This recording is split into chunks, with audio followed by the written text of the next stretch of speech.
आगे बढ़ते हैं और ये वो समय है जहाँ पे इस समारोह के मुख्य अतिथि केंद्र शासित प्रदेश लद्दाख के माननीय उपराज्यपाल brigadier doctor B D Mishra ji संबोधित होंगे। जोरदार तालियों के साथ हम इनका स्वागत करते हैं।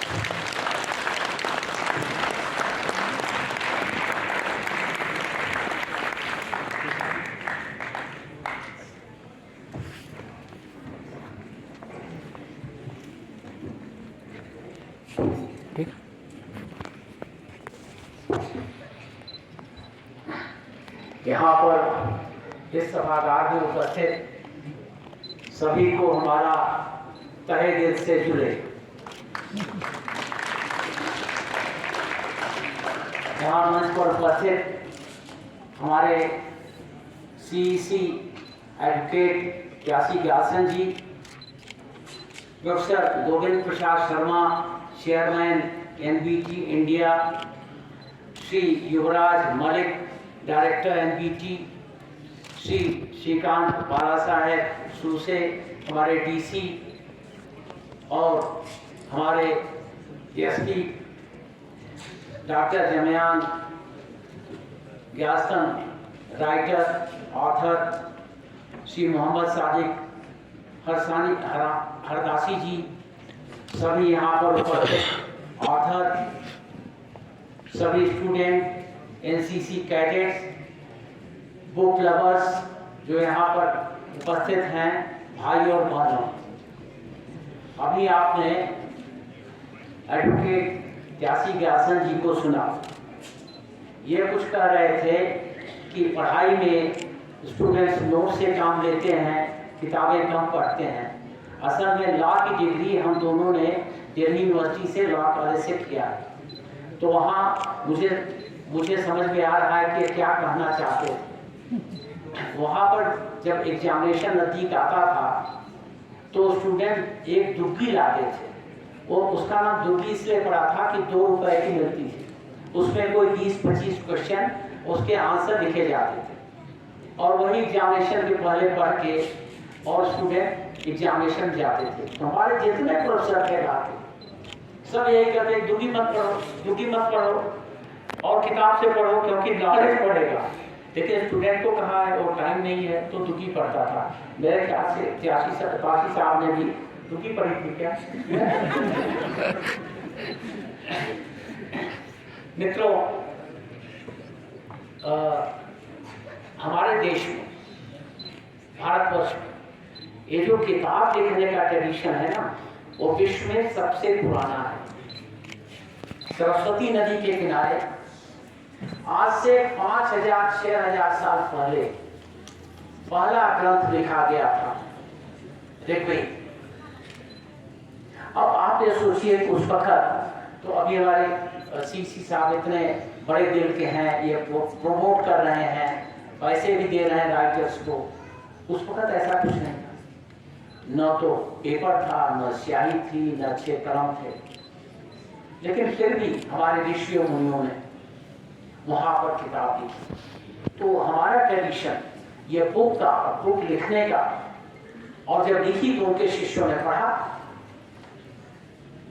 यह जो श्रुति स्मृति का सिस्टम था उसके पढ़े, लेकिन जब किताब लिखी गई तो लोगों ने पढ़ा भी उसको।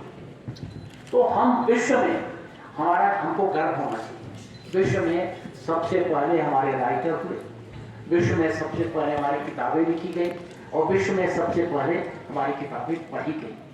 और क्या लिखा उस किताबों में, उसका कोई मुकाबला ही नहीं है।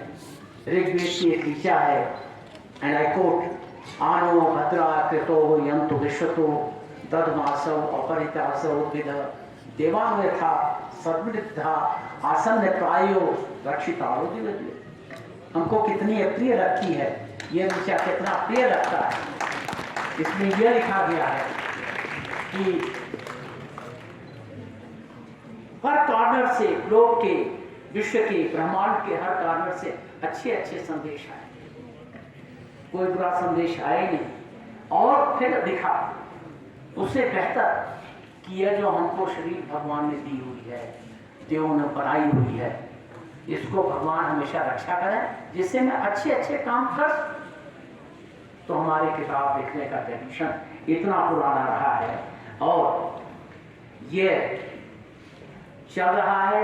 आज इन लोगों ने इतना अच्छा काम किया है, तो मैं यहाँ के जो बुक फेयर के ये बुक का जो महोत्सव हो रहा है, इसके ऑर्गेनाइजर्स को मैं साधुवाद देता हूँ, उनकी प्रशंसा करता हूँ और इनको मैं कॉम्प्लीमेंट देता हूँ। ये बहुत ही अच्छा एक एफर्ट है। और जैसा कि व्यासन जी ने कहा कि ये ऑर्गेनाइज भी इतने अच्छे तरीके से किया गया है, ये तारीफें, ये काबिल तारीफ है। देखिए, उस पढ़ाई का माध्यम पुस्तक होता है, पढ़ाई का माध्यम गुरु होता है, पढ़ाई का माध्यम माँ बाप होते हैं जो बच्चे को स्कूल भेजते हैं। तो हमारे यहाँ ट्रेडिशनली लिखा गया है कि पढ़ाई की महत्व, पढ़ाई का जो महत्व है और उसमें माँ बाप का जो सहयोग होना चाहिए। कहा गया है, और मैं आई कोट, माता शत्रु पिता वैरी, माता शत्रु पिता वैरी, येन बाणेन पाठितः न शोभते सभा मध्ये, न शोभते सभा, न शोभते सभा मध्ये, हंस मध्ये बकुलयथा। माता पिता अगर बच्चे को स्कूल नहीं भेजते हैं, और यही मोदी जी कह रहे हैं, उनका जो मोदी जी ने अभी ये न्यू एजुकेशन पॉलिसी बनाई है, कंपल्सरी है। हमारे फंडामेंटल ड्यूटीज में लिखा गया है, ये चैप्टर 4A आर्टिकल 51A, वहाँ लिखा गया है कि anybody who is parent, it is his responsibility to send children to school. तो स्कूल जब जाते हैं, उनकी पढ़ाई माध्यम पुस्तक होता है। और इसीलिए सबसे पहला कर्तव्य यह है किसी का भी, जिसके बच्चे हैं, जो वार्ड है, जो गार्डियन है, कि बच्चों को स्कूल भेजें और वो अच्छे से अच्छे पुस्तक पढ़ाए जाए। अभी जो इन लोगों ने हमको किताबें दिखाई, पढ़ने का माध्यम पहले, और स्टोरी से इंटरेस्टिंग, कि वो स्टोरी पढ़ा है बच्चा, उसको लेसन लेना है। पहले तो हमारे यहाँ बड़ी पुरानी जो किताब लिखी गई थी हजारों साल पहले, वो पंचतंत्र था, वो यही कॉन्सेप्ट था जो कि हम फॉलो कर रहे हैं।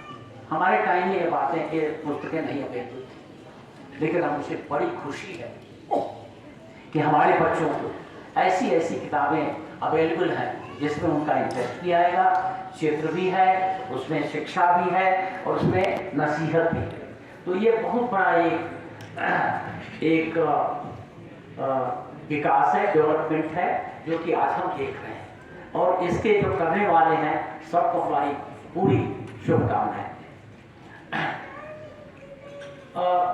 इम्पोर्टेंस ऑफ स्टडी, ये इसका मैं एग्जाम्पल आपको देना चाहता हूँ। Importance of books, importance of library. जब मैं पढ़ता था, यूनिवर्सिटी में था, ये मैं आपको 1956-57 की बात बता रहा हूँ, शायद बहुत कम लोग होंगे जो उस वक्त पढ़ते रहे होंगे। उस वक्त हमारे यूनिवर्सिटी में हमारा फीस स्ट्रक्चर बड़ा सोच समझ के बनाया गया था। वहाँ पर हमारी जो ट्यूशन फी थी वो 10 रुपए थी, हमारी जो हॉस्टल फी थी वो 10 रुपए थी, लेकिन लाइब्रेरी फी 11 रुपए थी, 1 रुपए ज़्यादा थी। और वो ऑन पर्पस बनाया गया था, क्योंकि स्टूडेंट को यह मालूम हो कि लाइब्रेरी एक बहुत ही स्टूडेंट के लिए वो उनका काबा है, उनका मंदिर है, और वहाँ उनको जाना चाहिए। तो ये जो एक चिंतन था, और अभी है, और अभी होना चाहिए, ये बहुत बड़ा चिंतन है।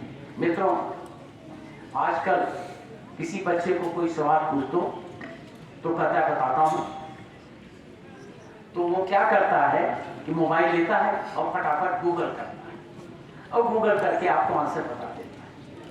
लेकिन हमारे जो उपराष्ट्रपति जी थे, माननीय वेंकैया नायडू जी, वो कहा करते थे कि गूगल गुरु को रिप्लेस नहीं कर सकता है। उसी तरीके से मैं कहना चाहता हूँ कि गूगल किताब की नॉलेज को, या बुक डिटेल को, या बुक की साइंटिफिक को रिप्लेस नहीं कर सकता है। इसलिए आवश्यक है कि बुक भी पढ़ा जाए। जरूरी यह है कि बुक राइटिंग को प्रमोट किया जाए। जरूरी है कि बुक की अवेलेबिलिटी बढ़ाई जाए, जैसे यहाँ पर ये हो रहा है। और जरूरी यह भी है कि बच्चों को या हम सबको, एज कोई बार नहीं है पढ़ने के लिए एज कोई बार नहीं है।